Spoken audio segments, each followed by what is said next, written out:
इसी वीडियो में हम देखने वाले हैं साइंस के अध्याय नंबर पाठ नंबर 4 के बारे में, कार्बन एवं उसके यौगिक। बहुत दिनों के बाद मैं वीडियो बना रहा हूँ, लेकिन अब जल्दी जल्दी बनाया करूँगा, ठीक है। तो हम देख लेते हैं। मैंने रेड पेन से जो इम्पोर्टेंट क्वेश्चन है वो रेड पेन से मैंने अंडरलाइन कर रखे हैं, उनको लिख भी रखा है। तो आप ये क्वेश्चन देख लेते हो तो आपके एग्जाम में काफ़ी सारी हेल्प हो सकती है। तो देख लेते हैं हम। कार्बन एक रासायनिक तत्व है। यहाँ से शुरू कर देते हैं। सबसे पहले पिछले अध्याय में हमने अनेक ऐसे यौगिकों का अध्ययन किया है जो हमारे लिए महत्वपूर्ण है। इस अध्याय में हम कुछ अन्य रोचक यौगिकों एवं उनके गुणधर्मों के बारे में पढ़ेंगे, या हम एक तत्व के रूप में कार्बन का भी अध्ययन करेंगे। तो कार्बन के बारे में अध्ययन करने के लिए बोल रहा है, ठीक है। तो ये जो मैंने लिख रखा है इसके बारे में देख लेते हैं। कार्बन एक रासायनिक तत्व है। कार्बन एक रासायनिक तत्व है जिसकी प्रतीक सी होता है। सी से कार्बन को बताया जाता है और परमाणु संख्या 6 है। कार्बन की परमाणु संख्या 6। यह एक महत्वपूर्ण अधातु है। तो जैसे पूछ लेते हैं कार्बन की परमाणु संख्या कितनी है, तो हम उसको बता सकते हैं 6 कार्बन की परमाणु संख्या है। और कार्बन क्या है? अधातु। उसके बारे में पूछ सकता है कि कार्बन धातु की अधातु है। तो ठीक है, तो आगे देख लेते हैं हम। मैं पूरे पेज को आपको दिखाऊंगा, आप साथ साथ में पढ़ना चाहो तो पढ़ सकते हो। तो चलिए आगे देखते हैं हम, ठीक है। ये हमारा पेज कंप्लीट हो गया, लेकिन उससे पहले मैं बता देता हूँ पेज नंबर 64 से लेकर 87 पेज तक ये है। तो ये हमारी ये बुक है, ठीक है। तो देख लेते हैं हम 65 नंबर पेज पे। जैसे बता रखा है कार्बन की परमाणु संख्या 6 है।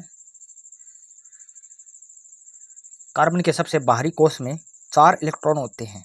तो ये पूछ लेगा कार्बन के बाहरी कोश में कितने इलेक्ट्रॉन होते हैं, तो उसका ये आंसर है। तो आगे देखते हैं। चलो पेज नंबर ये 65 हमारा कंप्लीट हो गया यहाँ तक। पेज नंबर 66 पे हाइड्रोजन की परमाणु संख्या 1 है। तो हाइड्रोजन की परमाणु संख्या पूछे तो 1। आगे चलते हैं। क्लोरीन की परमाणु संख्या 17। तो ये परमाणु संख्या बताई जा रही है, तो इसको याद कर लेना।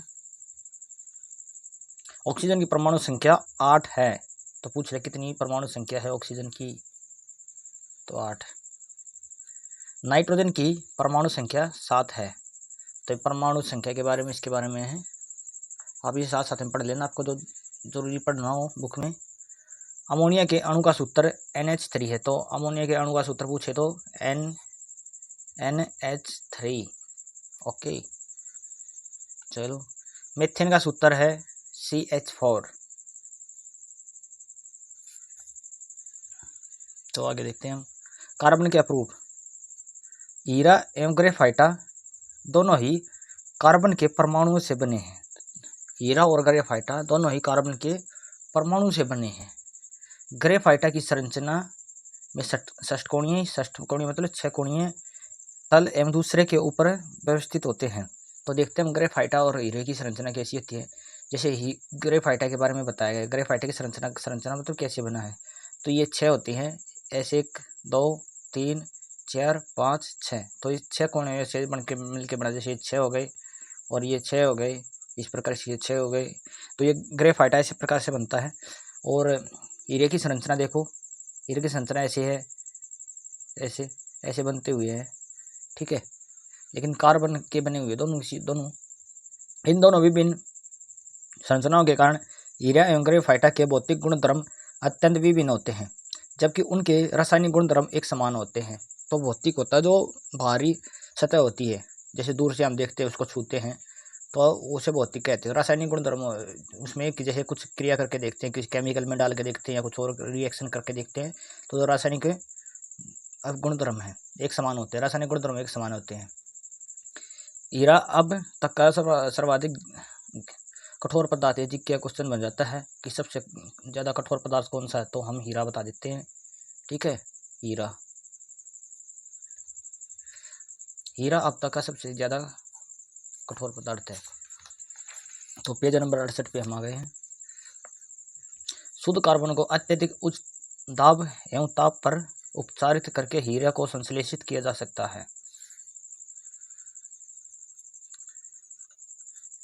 कितनी वस्तुओं में कार्बन पाया जाता है?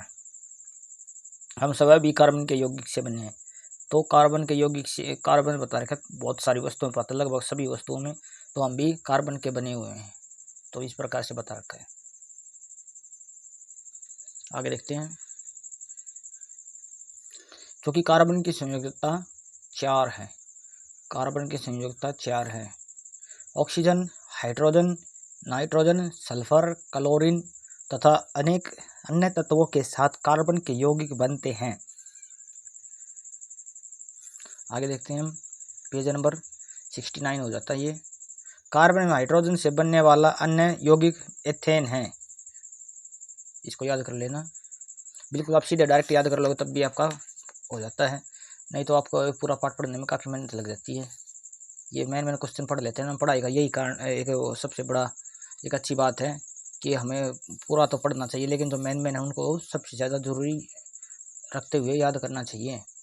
हाइड्रोजन एवं कार्बन के एक अन्य यौगिक का सूत्र C2H2 है। चलो आगे देखते हैं, 71 पेज पे आ गए हम। 17 पेज पे ये सूत्र बना रखे हैं मेथेन का CH4, इस प्रकार से इसकी संरचना बना रखी है। और एथेन की संरचना यो सूत्र बना रखा है हमारे C2H6, ये इसकी संरचना बना रखी है। जैसे इसमें C डबल है और H6 है, तो इस प्रकार से ये लिखा जाता है। ये H कितने, ये संख्या होती है इनकी CH4, तो H की संख्या 4 है, तो इसमें H की संख्या 6 है, तो C2 है तो C 2 है, तो इस प्रकार से बना रखे हैं। इसमें देखो जैसे C6 तो CH6 है और H14 है, तो ये 14 है H। आगे देखते हैं, हमारा 71 पेज यहाँ तक हो जाता है। 72 पेज पे आ जाते हैं हम। आगे देखते हैं,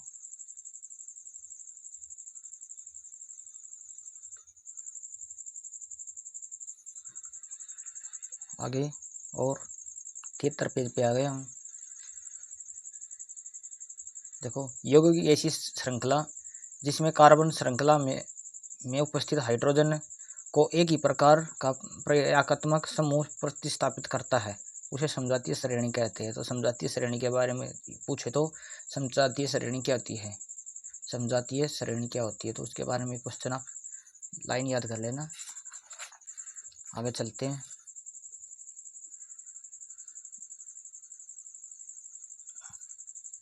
कार्बन यौगिक की नाम पद्धति।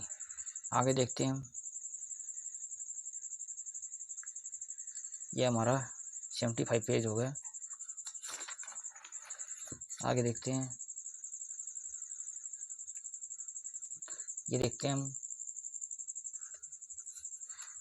अपने सभी अपरूपों में कार्बन ऑक्सीजन में दहन करके ऊष्मा एवं प्रकाश के साथ कार्बन डाइऑक्साइड देता है। दहन पर अधिकांश कार्बन यौगिक की प्रचुर मात्रा में ऊष्मा एवं प्रकाश को मुक्त कर देते हैं। दहन के बारे में है कार्बन के। चलो आगे देखते हैं हम, संतृप्त हाइड्रोकार्बन से सामान्यतः सबसे ज्वाला निकलती है, जबकि असंतृप्त कार्बन यौगिकों से अत्यधिक काले धुएं वाली पीली ज्वाला निकलेगी। यदि सभी बर्तनों के तले काले होते हुए दिखाई दे तो इसका अर्थ होगा कि वायु छिद्र अवरुद्ध है तथा ईंधन का व्यय हो रहा है। कोयले तथा पेट्रोलियम जैसे ईंधनों में कुछ मात्रा में नाइट्रोजन तथा सल्फर होते हैं। इनके दहन के फलस्वरूप सल्फर तथा नाइट्रोजन के ऑक्साइड का निर्माण होता है, जो पर्यावरण के प्रमुख प्रदूषक हैं। और आगे देखते हैं, ये हमारा हो जाता है 77 पेज। अब कोयले के निर्माण के बारे में है। कोयले का निर्माण कैसे होता है, इस प्रकार से अगर क्वेश्चन आता तो हमें उत्तर कैसे देना होगा। देखिए, कोयला जो लाखों वर्ष पुराने वृक्ष होते पेड़, फर्न तथा अन्य पौधों का अवशेष है। इन लाखों वर्ष पुराने जो पेड़ होते हैं, पौधे होते हैं, तो उनका क्या होता है, अवशेष, मतलब बचे कुचे संभवतः कैसे बनते हो, भूकंप तथा ज्वालामुखी फटने के कारण ये धरती में चट्टानों की परतों के नीचे दब गए थे। तो चट्टानों के नीचे दब गए थे, किस प्रकार से दबे थे, भूकंप ज्वालामुखी के कारण। धीरे धीरे क्षय होकर ये कोयला बन गया, धीरे धीरे कोयला बन गया अपने आप। तेल तथा गैसीय लाखों वर्ष पुराने छोटी समुद्री पौधों तथा जीवों के अवशेष है। तो तेल कैसे बनता है, तो ये लाखों वर्ष पुराना है, तो छोटे समुद्री पौधों जीवों के अवशेष से बनता है। ठीक है, कोयले के बारे में पूछे तो कोयला कैसे बनता है। हम देखते हैं कि कुछ पदार्थ अन्य पदार्थों को ऑक्सीजन देने की क्षमता होती है। इन पदार्थों को ऑक्सीकारक कहते हैं। जो ऑक्सीजन देते हैं उसे ऑक्सीकारक कहते हैं, जो जिसमें क्षमता होती है। आगे देखते हैं एथेनॉल के गुणधर्म। एथेनॉल के गुणधर्म के बारे में, सामान्य एथेनॉल को एल्कोहल कहा जाता है। तो एथेनॉल को क्या कहा जाता है, इस प्रकार से पूछा जाता है, या उनके गुणधर्म भी पूछा जाता है, एथेनॉल के क्या गुणधर्म है। तो ये क्वेश्चन 1 नंबर का यहाँ से बन सकता है। सामान्य एथेनॉल को एल्कोहल कहा जाता है तथा यह सभी एल्कोहल पेय पदार्थों का महत्वपूर्ण अवयव होता है। ठीक है, 18 पेज पे आ गए हम। संतृप्त हाइड्रोकार्बन बनाने की प्रक्रिया 443 के तापमान पर एथेनॉल को अत्यधिक संतृप्त सल्फ्यूरिक अम्ल के साथ गर्म करने पर एथेनॉल का निर्जलीकरण होकर एथीन बनता है। एथेनॉल का दुरुपयोग रोकने के लिए इसमें मेथनॉल जैसा जहरीला पदार्थ मिला जाता है। एथेनॉइक अम्ल को सामान्यतः एसिटिक अम्ल कहा जाता है तथा यह कार्बोक्सिलिक समूह से संबंधित है। एसिटिक अम्ल के 3-4% विलय को सिरका कहा जाता है। शुद्ध एथेनॉल अम्ल का गलनांक 290 के होता है, इसलिए ठंडी जलवायु में शीत के दिनों में यह जम जाता है। तो एथेनॉल जम जाता है, उसका कारण बता रखा है। एथेनॉल के गुणधर्म के बारे में यहाँ से क्वेश्चन आ सकता है। एसिटीकरण अभिक्रिया एस्ट मुख्य रूप से अम्ल एल्कोहल की प्रक्रियाओं से निर्मित होते हैं। एथेनॉल अम्ल किसी अम्ल उत्प्रेरक की उपस्थिति में प्रतिशुद्ध एथेनॉल से अभिक्रिया करके एस्टर बनते हैं। तो ये एथेनॉइक अम्ल की प्रक्रिया के बारे में है। सामान्यतः एस्टर की गंध मृदु होती है। इनका उपयोग इत्र बनाने एवं स्वाद उत्पन्न करने वाले कारकों के रूप में किया जाता है। एथेनॉल का जो प्रयोग होता है एस्टर का। ठीक है, तो आगे देखते हैं हम। ये हमारा 82 पेज कंप्लीट हो जाता है। यहाँ पर आपको दिखा देता हूँ 82 पेज कंप्लीट हो गया। तो 83 पेज पे आ गए हम। तो इसके बारे में देखते हैं। ये होता है मेल के बारे में, और बता रहे मेल के बारे में। जो कपड़ों में मेल लगा होता है वो क्या होता है। अधिकांश मेल ये तेलीय होते हैं। जो मेल होते हैं वो तेल से बने होते हैं अधिकांश। और आप जानते हैं कि तेल पानी में अघुलनशील है। साबुन के अणु लंबी श्रृंखला वाले कार्बोक्सिलिक अम्लों के सोडियम एवं पोटासियम लवण होते हैं। साबुन का आयनिक भाग जल से जब कार्बन श्रृंखला तेल से पारस्परिक क्रिया करती है, इस प्रकार साबुन के अणु मिशेली संरचना तैयार करते हैं, जहाँ अणु का एक सिरा तेल कण की ओर आयनिक साबुन के कपड़े साफ करना, सिरा बाहर की ओर होता है। तो ये कपड़ा साफ करने का दिखा रखा है, साबुन कैसे कपड़ा साफ करता है। जिस प्रकार से मेल है, तो आप थोड़ा बहुत समझ सकते हो। मेल होता है, उसमें क्या होता है, उसमें हम साबुन या सरफ लगाते हैं तो किस प्रकार से हटता है। साबुन के अणु ऐसे होते हैं जिनके दोनों सिरों के विभिन्न गुणधर्म होते हैं।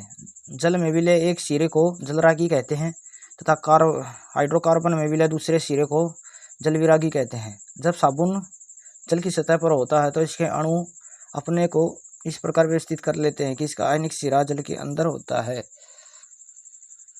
आगे देखते हैं। मिशेल के रूप में साबुन स्वच्छ करने में सक्षम होते हैं क्योंकि तेलीय मेल मिशेल के अंदर एकत्रित हो जाते हैं।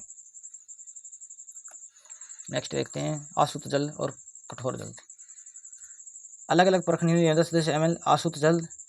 आशुत जल का मतलब जो वर्षा का जल होता है, और कठोर जल होता है हैंडपंप या कुएं का, जो भारी होता कड़वा होता है, उसे कठोर जल कहते हैं। आशुत जल होता है वर्षा का जल। याद रख लें, आशुत जल किसे कहते हैं या कठोर जल किसे कहते हैं, उसके बारे में आप समझ सकते हो, देख सकते हो। इसके बारे में पूरा दे रखा है, इसमें आप पढ़ लेना। ठीक है, ये भी इम्पोर्टेंट रहता है। ये मैं थोड़ा बहुत पढ़ देता हूँ। क्या आप अपनी कभी स्नान करते समय अनुभव किया कि झाग मुश्किल से बन रहा है एवं जल से शरीर धो लेने के बाद भी कुछ अघुलनशील पदार्थ सकम अघुलनशील जो पदार्थ हैं जम जाता है। ऐसा इसलिए होता है क्योंकि साबुन कठोर जल में उपस्थित कैल्शियम मैग्नीशियम लवण से अभिक्रिया करता है। ऐसे में आपको अधिक मात्रा में साबुन का उपयोग करना पड़ता है। जैसे हम नहाते हैं, हम खारे पानी में नहाते हैं तो क्या होता है, हमें हमारी त्वचा जो साफ़ नहीं होती और हमें साबुन चिपक जाता है। उसके बारे में ये बता रखा है। आगे देखते हैं। कार्बन एक सर्वतोमुखी तत्व है जो सभी जीवों एवं हमारे उपयोग में आने वाली वस्तु का आधार है। तो कार्बन सर्वमुखी तत्व है, तो कार्बन हर जगह पाया जाता है। इसके बारे में बता रखा है, इसके क्वेश्चन है ये, आप इसे देख लेना, ठीक है। और ये हमारे पेज कंप्लीट हो जाते हैं। तो आगे हम देखते हैं जैव प्रक्रम। आगे हम जैव प्रक्रम के बारे में अच्छे से पढ़ेंगे, ठीक है। तो इस वीडियो में इतना ही, मिलते हैं नेक्स्ट वीडियो में, तब तक के लिए बाय।